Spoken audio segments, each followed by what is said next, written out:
Plan दिखाने के एक दिन के बाद जब अमित ने राहुल को कॉल किया तो सबसे पहले तो राहुल ने उसका कॉल रिसीव ही नहीं किया। अमित ने फिर से एक दो बार और कॉल किया और जब एक दो बार और कॉल आया तो फाइनली राहुल ने कॉल रिसीव किया। अमित ने कहा कि यार कैसा है और बता।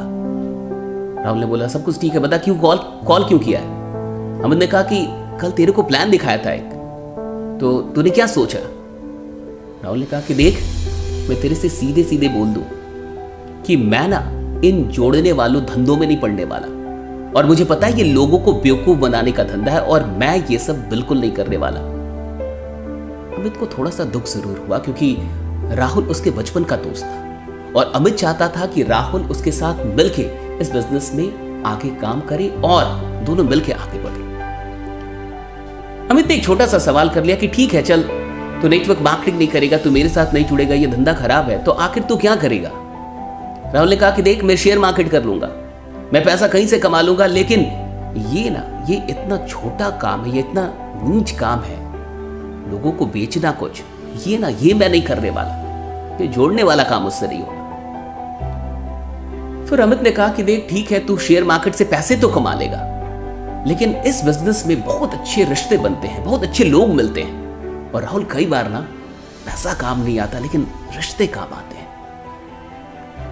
राहुल ने कहा कि देख तू ना मुझे बना मत, हाँ साला मैं सब जानता हूं कि तू चाहता क्या, तू बस इतना चाहता है कि मैं जुड़ जाऊं, तो तेरी यहां कुछ भी नहीं चलेगी।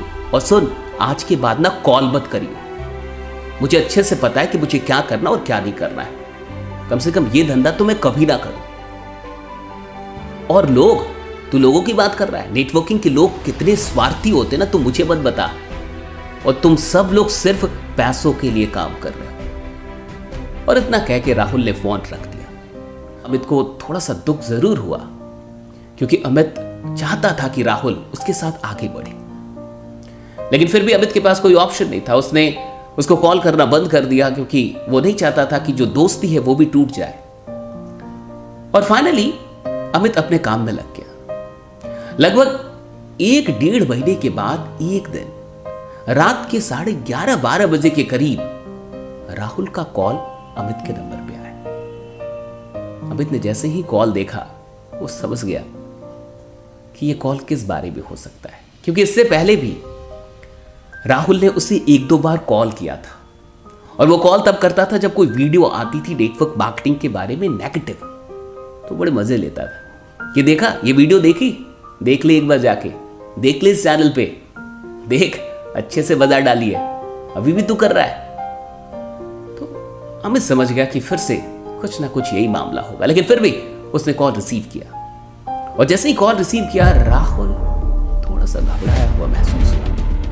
मामला कुछ और था। राहुल की आवाज में एक गड़बड़ाहट थी और उसने कहा कि अमित सुन, अभी मैं इस हॉस्पिटल में हूं और मेरी माँ को ब्लड की जरूरत है, मेरी माँ बीमार है और अचानक से अभी ब्लड चाहिए और हमें मिल नहीं रहा और ये बी नेगेटिव ब्लड है। अमित ने सीधे कहा कि देख तू जहां है तू जल्दी से मुझे एड्रेस भेज और तू टेंशन मत ले, हम 10 से 15 मिनट में वहां पे पहुंच जाएंगे। वैसे तूने जो हॉस्पिटल बताया मुझे पता है वो कहां पे है, फिर भी तू एक बार लोकेशन भेज दे। अमित ने तुरंत इस मैसेज को अपने ग्रुप में अपने लीडर्स के बीच में सर्कुलेट किया, ऐसे भेजा और 5 मिनट के अंदर एक बंदा मिल गया जिसका ब्लड बी नेगेटिव था। 10-5 लोग तुरंत हॉस्पिटल में पहुंचे 10-15 मिनट में। वहां पे राहुल काफी दुखद, और जब ये सब लोग वहां पहुंचे और कहा कि ब्लड मिल चुका है, ये ब्लड दे।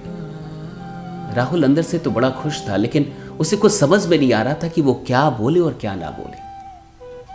फाइनली वहां पे उसकी मां को ब्लड मिल गया और कुछ देर के बाद अमित और उसके सारे दोस्त वहां से चले गए।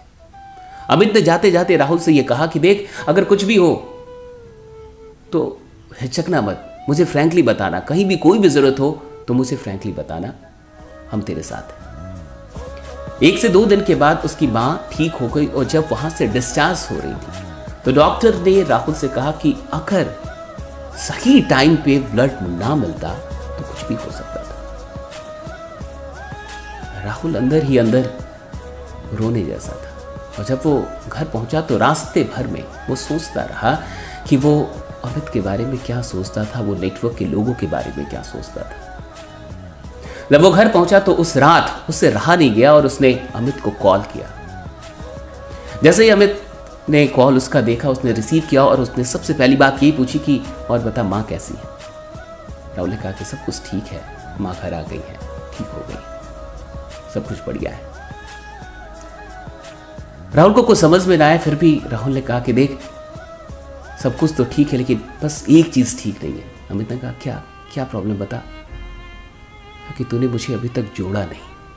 कहा यार क्या फालतू की बात कर रहा है, तुझे ये काम नहीं कर रहा है और तू ये मत सोच कि हम लोग ब्लड इसलिए देने गए थे या सहायता हम लोगों ने इसलिए की कि हम चाहते हैं कि तेरी जुआनी हो जाए, ऐसा बिल्कुल नहीं है।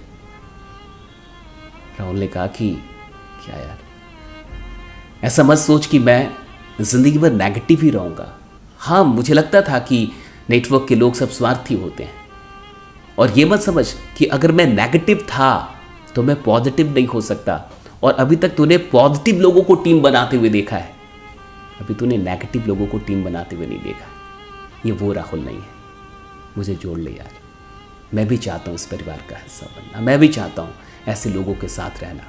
और सुन, मैं दिखाऊंगा कि टीम कैसे बनती है।